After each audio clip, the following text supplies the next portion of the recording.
ముచ్చట మీకు మొన్నటి సంధి చెప్దాం అనుకుంటున్నా, కానీ టైం దొరకక వాయిదా వేసుకుంటా పోతానా.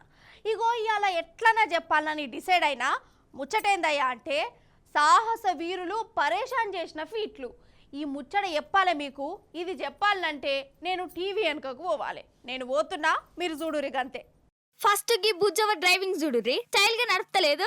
ఆమెకు నిజంగానే రెక్కలు లేవు. అయితే ఇది కాళ్ళతోని కారు నడుపుతుందల్లా. అయ్యో, కాళ్ళతో నడుపుడు తప్పు కదా, ట్రాఫిక్ వాళ్ళు జైలు ఎత్తారు కదా, మీరెందుకు చూయిస్తురని అనుకునేరు. అయితే ఆమెకు లైసెన్స్ కూడా వచ్చింది. కాలు రెక్కలు మంచిగా ఉన్నోళ్ళ కంటే కూడా ఈమె మంచిగా నడుపుతుందట కారు. అందుకే డ్రైవింగ్ టెస్ట్ చేయించి మరి లైసెన్స్ ఇచ్చిర్రు. అన్నట్టు ఈ బుజ్జవ కేరళలో ఉంటదల్లా. చేతులు లేవు, అయినా రంది పెట్టుకోలే. చేతులు లేవన్న ముచ్చట్నే మర్చిపోయి ఇగో అన్ని పనులు ఆమె కామనే చేసుకుంటుందల్లా. శబాష్ అనురు మరి.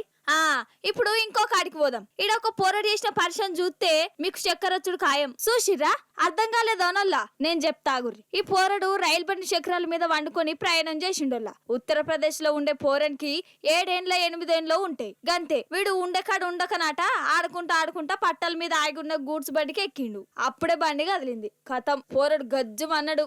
అప్పటికప్పుడే వానికి ఉపాయం వచ్చింది. చక్రాల నడమ ఆరాంసే కూసోని 100 కిలోమీటర్లు ప్రయాణం చేసిండోల్లా. అయితే స్టేషన్ల పోలీసులు రైలు చెకింగ్ చేస్తుంటే ఈ పోరడు తేలిండు. వాళ్ళు పరేషాన్ అయిపోయిపోయిగా పోరన్ని అమ్మ నాయనకు అప్పచెప్పిర్రు.